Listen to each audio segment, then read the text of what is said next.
आज हम एक बहुत ही कमाल की चीज देखने वाले हैं। एक्सेल और एआई का ऐसा कॉम्बिनेशन जो रिपोर्टिंग करने का तरीका ही बदल कर रख देगा। सच कहूं तो इससे प्रोडक्टिविटी 10 गुना तक बढ़ सकती है। तो चलिए सीधे मुद्दे पर आते हैं। अच्छा, ये सवाल देखकर कई लोगों को लगेगा कि हाँ यार, ये तो रोज की कहानी है। अक्सर होता है कि रिपोर्ट बनाने में घंटों लग जाते हैं, है ना? लेकिन सोचिए, अगर मैं कहूं कि अब सिर्फ एक क्लिक में पूरा डैशबोर्ड और एनालिसिस तैयार हो सकता है, वो भी एआई की मदद से। सुनने में कमाल लगता है।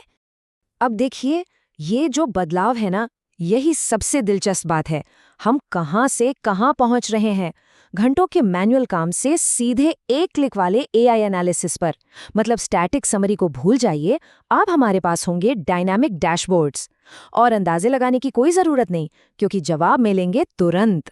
तो असली प्रॉब्लम है क्या? देखिए, सब कुछ शुरू होता है रॉ डेटा से। कहानी तो इन नंबर्स में ही छिपी होती है, पर उसे बाहर निकालना वो थोड़ा मुश्किल होता है। चलिए एक सिचुएशन इमेजिन करते हैं। मान लीजिए हमारे पास सेल्स का बहुत सारा डेटा है। तारीख, प्रोडक्ट, सेल्स, रीजन, सब कुछ। अब डेटा इतना ज्यादा है कि समझ नहीं आ रहा कि रिपोर्ट शुरू कहाँ से करें। और बॉस को तो समरी चाहिए, वो भी फटाफट। तो चलिए इसी प्रॉब्लम को स्टेप बाय स्टेप सॉल्व करते हैं। देखिए, किसी भी ऑटोमेटेड सिस्टम के लिए ना एक मजबूत नींव बहुत जरूरी होती है।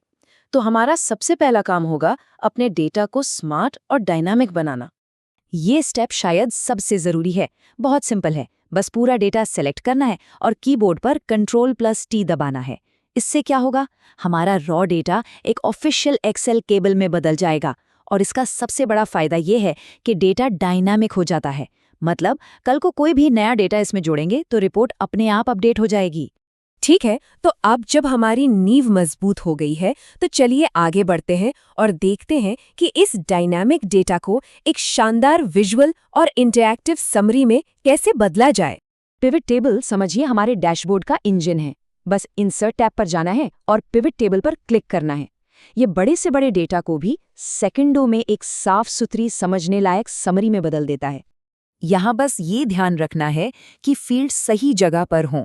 जैसे प्रोडक्ट को रोज में डाल दिया, रीजन को कॉलम्स में और सेल्स को वैल्यूज में। और ये देखिए, बस कुछ ही सेकंड में हमारी समरी तैयार है।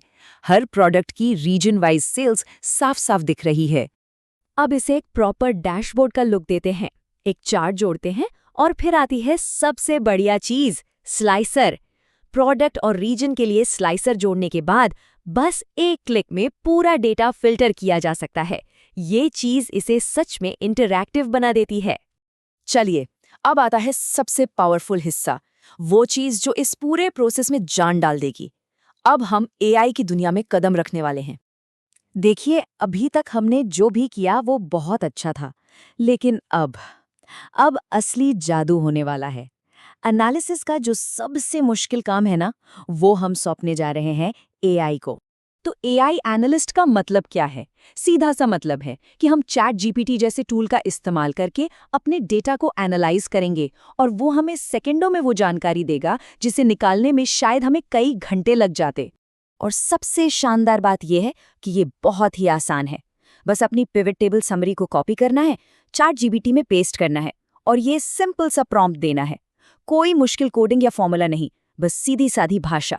और इसका नतीजा, एआई तुरंत बता देगा कि भाई कौन सा प्रोडक्ट सबसे ज्यादा बिक रहा है, किस रीजन में सेल्स थोड़ी कम है और कहां पर सुधार की जरूरत है। मतलब जो काम पहले घंटों का था, अब वो एआई ने सेकंडों में कर दिया। तो अब इन सभी चीजों को मिलाकर हमारे पास एक बहुत ही पावरफुल और पूरी तरह से ऑटोमेटेड सिस्टम तैयार हो गया है। इस पूरे सिस्टम का सबसे बड़ा फायदा यही है, अब बस रॉ डेटा को अपडेट करना है और पूरा का पूरा डैशबोर्ड, पूरा एनालिसिस, सब कुछ अपने आप रिफ्रेश हो जाएगा। चाहे महीने की रिपोर्ट हो या रोज की, अब सब कुछ ऑटोमेटिक है। तो आखिर में हमारे पास क्या है?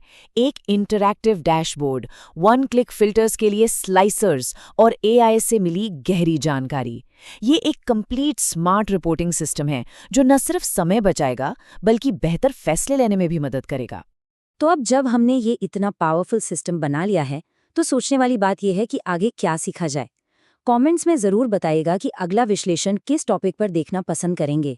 वीबीए, एआई के कुछ और इस्तेमाल या फिर ऑटोमेशन।